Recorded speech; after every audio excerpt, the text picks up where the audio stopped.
Papa Francesco. Welcome to St. Patrick's Cathedral. Now at 10, Pope Francis starts the second leg of his U.S. visit with evening prayer in New York City. Tonight, blessed Minnesotans react to their brush with the pontiff. Also new tonight, a Muslim boxer's fight outside of the ring to observe her religious beliefs.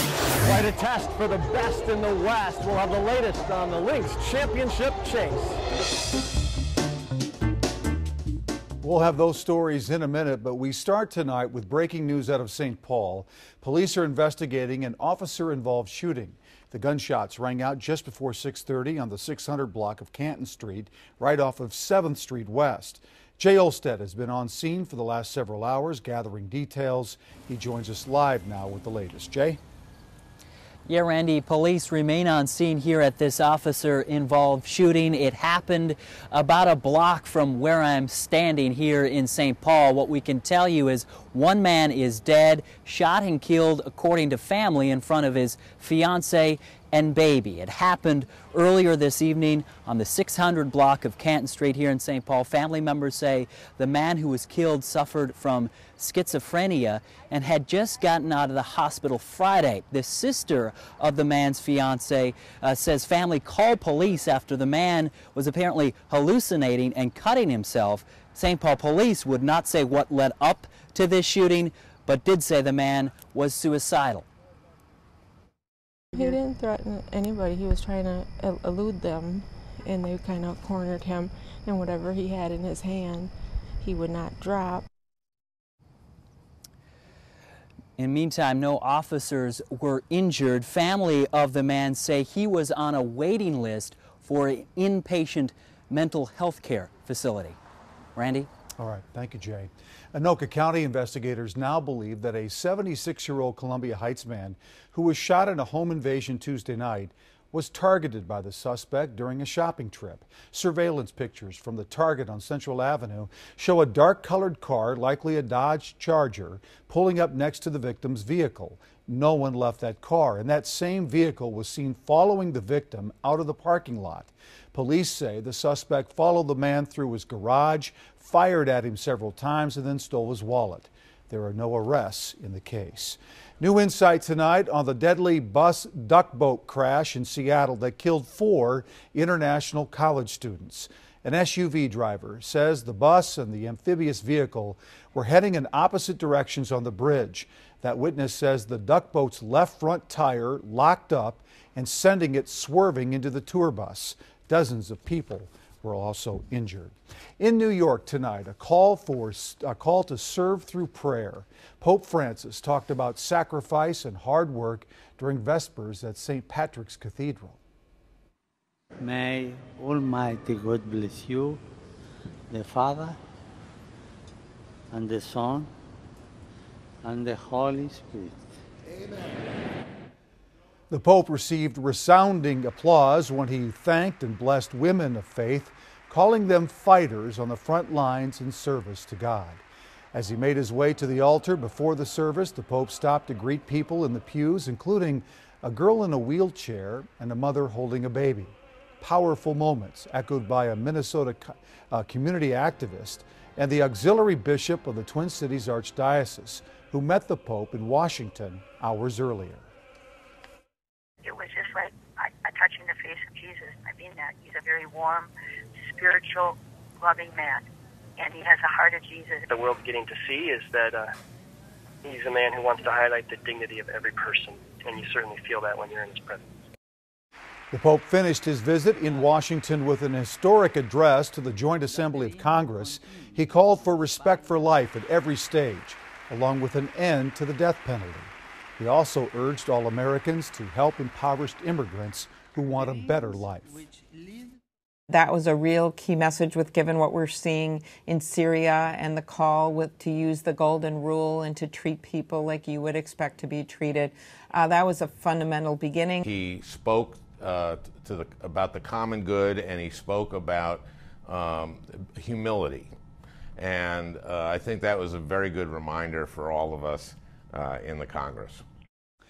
Well, tomorrow, Minneapolis Mayor Betsy Hodges will be at the United Nations, where the Pope is expected to call on world leaders to adopt goals to address climate change.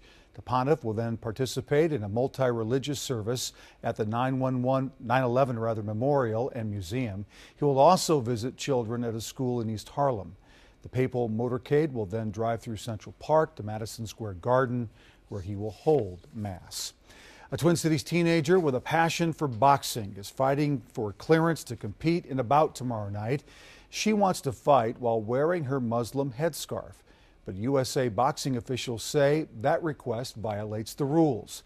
John Croman has her story. It's all new at 10. And I have headgear. This is just the headgear I would wear. When Amaya Zafar decided 2 years ago she wanted to box, her mom wasn't on board. But she's seen a transformation in her daughter. And I watched her grow into this very strong, confident young woman who has a lot of passion and a lot of drive. Amaya's pluck has changed attitudes at the gym. All the boys were around the ring and they're like, she's just a girl, you can beat her easy. And that I was shocked. I was like, have they never seen a girl box before, ever? Now the 15-year-old Oakdale girl is fighting a rule that would keep her from wearing a hijab under her boxing helmet or garments under her uniform. This is what they would want me to wear. It's just this and the trunks, but I want to wear the Under Armour underneath. So it's black long sleeves that are like compression, so they're tight, and black leggings that are compression too. USA Boxing is seeking a waiver from the international organization in hopes of clearing the way for Amaya to compete in Duluth Friday. This is what I'm going to wear for my first fight. And it says? Bad girl. But for Amaya, it's not a matter of if, only when. You're confident at some point they will? Well, yeah. Like, they can't not, ever. Like, if they don't, I'll die waiting for it to happen. USA Boxing did request a waiver, and that move was applauded today by the Council on American Islamic Relations, but still no word yet on whether that waiver will be granted or whether it will happen in time for Amaya to box in Duluth. Randy? All right. Thank you, John. The Dalai Lama is at the Mayo Clinic in Rochester for an annual health checkup. He's made regular visits to Mayo for medical care. Social media lit up when patients spotted the 80-year-old Tibetan Buddhist leader in a waiting room and posted about their encounters earlier today. The Minneapolis VA Medical Center plans to resume surgeries tomorrow. The hospital postponed a number of procedures earlier this week after an unidentified substance was discovered in the sterilizing equipment. That substance turned out to be a cleaning product that was not completely rinsed. The VA says the sterilizers have been inspected and are certified for use. Still ahead at 10, two big games in Minneapolis tonight as the Twins try to keep their postseason hopes alive, and the Lynx begin the second round of the WNBA playoffs. Plus, a transformation unveiled. The public sees a makeover for the St. Paul riverfront for the very first time. And next, the Red Wing community honors a longtime football coach. Why he wasn't there to see it. And in weather, what a day. And now that we're heading toward the weekend, things are clearing out. Let's take a look at the rain that moved through and is slowly but surely pushing away. This is your Friday. We'll start out with clouds and fog in the morning, but by lunchtime, here comes the sun. It'll be 76. And speaking of a beautiful weekend, how about this? 78 Saturday, 81 Sunday. Cabin Cast next.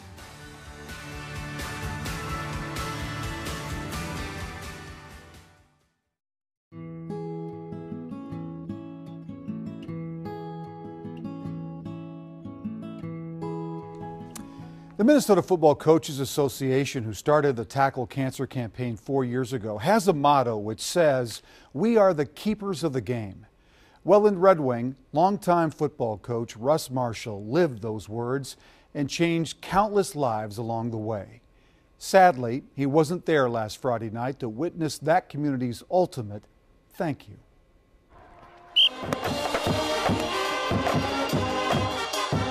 There is something special about football Friday nights in Red Wing. Hut! Football brings competition, school spirit, and community pride together to create lasting memories. Hi, welcome. But something's missing on this night. More precisely, someone is missing. After all we've been through with Russ, with his passing, it's incredible. And to know that Russ left this legacy for us, Jamie and Molly and I. Russ Marshall, missing but certainly not forgotten. February was a fabulous month. We went to Florida and walked the beach and hung out with friends, and it was a nice time. For Paula Marshall, the emotions are still raw. She lost her husband, her rock, in June after a 6-month battle with pancreatic cancer.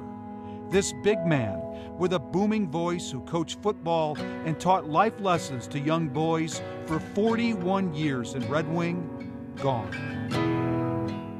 He was always there for me. He was a great dad. I miss him every day. I miss his smile. Russ was Molly's buddy and fishing companion.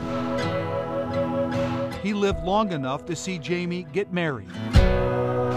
And he was Paula's world. But his family shared Russ with Red Wing. And he was arguably the most influential coach in this town's sports history. And he wasn't even part of the varsity coaching staff. He was the freshman head football coach. Every kid at that age is going through a time period, and they need somebody to believe in them. And that's what Russ Marshall was to these 4 men and thousands like them. I think he combined not only the passion for football, but the compassion for kids, and I think that's part of his long legacy in the town of Red Wing. Paul Hartman played quarterback for Russ his freshman year. He's also one of the hundreds of people who took the time to write tributes to Russ on a Gmail account. A bit ironic, since Russ was usually the one telling stories. Paula says she read them all to her husband. I'll never forget how you treated every player on the team equally. Our team's success in high school was directly related to your passion for football. Yes, you taught us a lot on the football field, but I take lessons with me every day that I learned from you. Coach Marshall, thank you for the impact you've had on my life. This is a Russ Marshall kind of day. Hey Steve, give it up! Pouring rain, but practicing anyway. There you go. Soaked from head to toe, but all the time building character and creating memories, usually through humor. They were called Marshallisms, and they live on. Someone didn't get a good hit or whatever, he'd yell from the sidelines, "Are you sick? Because you're making me sick, and I'm about to throw up." He'd say that right on the sidelines, I kid you not. He loved this drill, going through the chutes, the lineman chutes. Call it four-wheeling, because you'd be on all fours going through back and forth. And he'd always say, get lower than snake crap. He was old school, a man's man. But when Russ Marshall found out 3 weeks before he died that the Red Wing High School football stadium was going to be renamed after him, well... We told him, and he didn't say a word, just tears streaming down his face for, I don't know, a long time. Cancer may have taken the man, but Russ Marshall, he'll live on forever. Russ Marshall was 69 years old. Paula celebrated their 40th wedding anniversary a week after he passed away in June. As for the nickname Cougar, he was given that name as a kid, and it stuck. By the way, Russ's father, Bob Marshall, has a field named after him in Dilworth, Minnesota. Tackle Cancer, started by the Minnesota Football Coaches Association, raises money for cancer research and patient aid in Minnesota. He'll be sadly missed, and there's so many players across Red Wing and across the state that played for him that have such incredible memories. Just another story in that file of just, you know, heartbreaking stories, but so much hope because all these people really care and they're giving the money to research. And wow, great story. Thank you. We have a beautiful picture tonight coming from the Boundary Waters Canoe area. It is Thursday night, so take a look at this. This comes from Sue Novak-Knutson. So we want to thank Sue for this great picture, and it is going to be unbelievable. When I was looking at the forecast, and Laura Betker and Jeff Edmondson and I were chatting about the weekend, this weekend forecast is warmer than the last 2 weekends. So how about that as we close out September with a temperature of 78 and in the 80s here in the metro, and as we step outside, we'll fly up to Detroit Lakes and look at that forecast. It does look great. The rain has moved on, and the humidity is here. We have a lot of course, residual humidity, so we will wake up to fog tomorrow morning. but then here comes the sun for the entire weekend. As we move up to Detroit Lakes, it is going to be spectacular up there as well. I mean, we're talking October next weekend, so get out and enjoy this. 75 and 78. We never know what October will bring. It can bring many things. From Brainerd over to Lake Mille Lacs, up to beautiful McGregor and Aiken, 75 and 77 this weekend.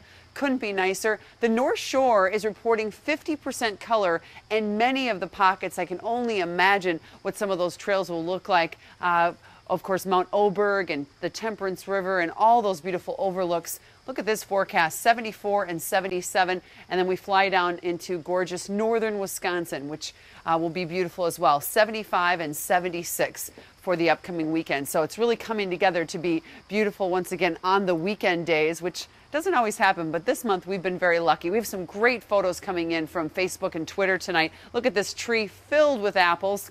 Thanks, Carol, for that. This is a gorgeous sunset just tonight, as you can see the clearing line coming in. Beautiful shots of summer blooms as we're kind of looking back at summer, so thank you for that. And this is from Lori Peterson from last autumn, something to look forward to as we move through the next few days. I did put the autumn forecast for the leaves that's on the DNR website on both Twitter and Facebook tonight if you want to check it out. It looks very good in many locations to our north. 67 for the high today, 68 is where we should be. So as you look at the 7-day forecast, anything above 68 is a surplus. And speaking of surplus, for the precipitation, we're at a 1/4 inch today, which for the year puts us at 2 inches above for the first 9 months of the year up until, of course, today.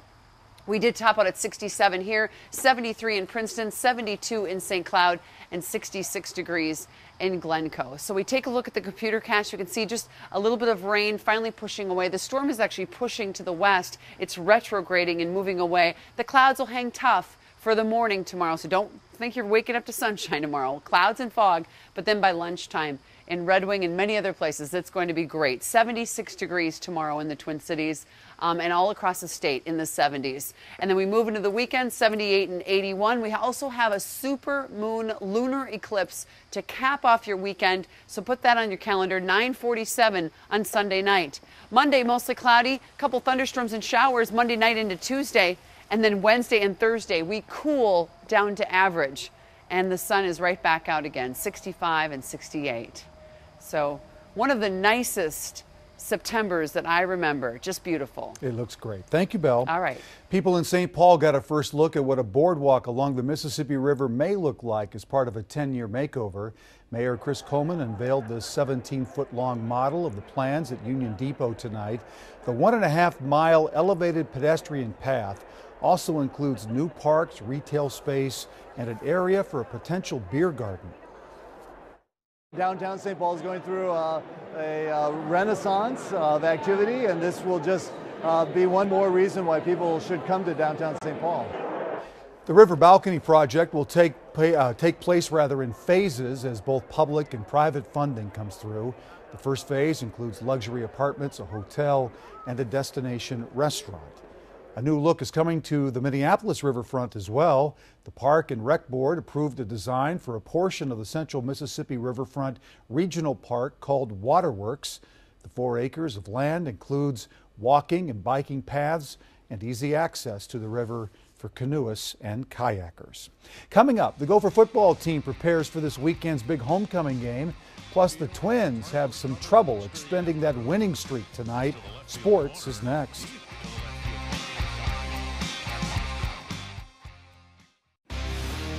KARE 11 Sports from the Mayo Clinic Sports Medicine Sports Desk. Unable to sweep the Indians, Twins take an untimely one on the chin tonight, and now with their season in the balance, hit the road for a tough 7 games. Kyle Gibson on the hill for the home team. Things get ugly right away. First inning, first batter, Jason Kipnis, solo shot. Gibson giving up 3 runs in the first. Doesn't get much better after that. Third inning, Carlos Santana by Gibson going just 2 2/3 innings, allowing 6 runs. Twins now a game and a half back in the wild card race. They're in Detroit starting tomorrow, protecting their home floor. The Minnesota Lynx get a big leg up in their Western Conference Championship Series against the Phoenix Mercury tonight at Target Center. Talked a lot about Sylvia Fowles needing to step up against Brittany Griner. She does so in the first half, knocking down the jump shot there. Lynx up 9 in the second quarter, but Griner and the Mercury storm back. 1-point game at halftime, but Griner in all just 9 points. That's pretty tame. Off the steal, Maya Moore, coast to coast, carrying the Lynx down the stretch. A little bit later, about a minute left, Moore for a 3, a team-high 19 for her.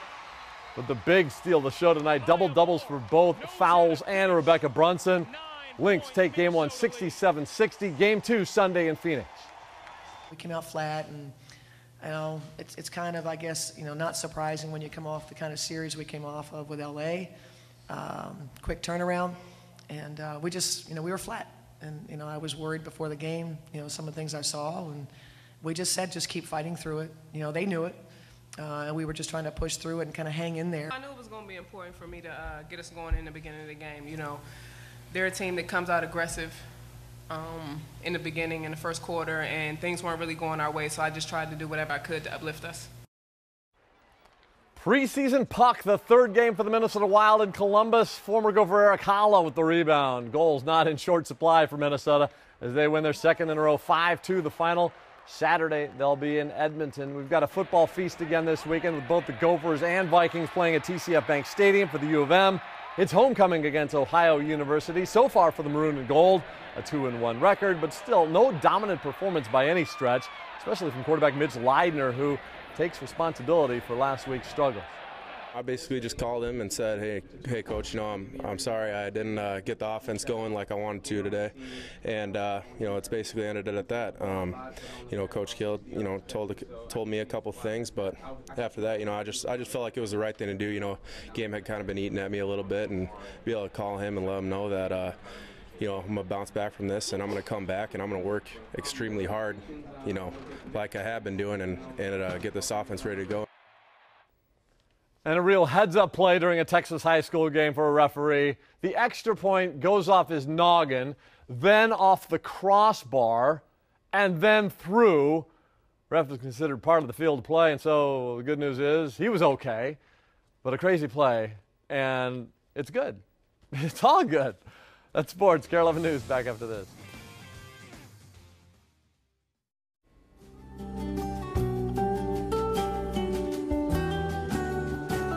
Finally tonight, moments captured in time. Some of the best still shots of the Pope stops today at Washington and New York. We'll see you tomorrow.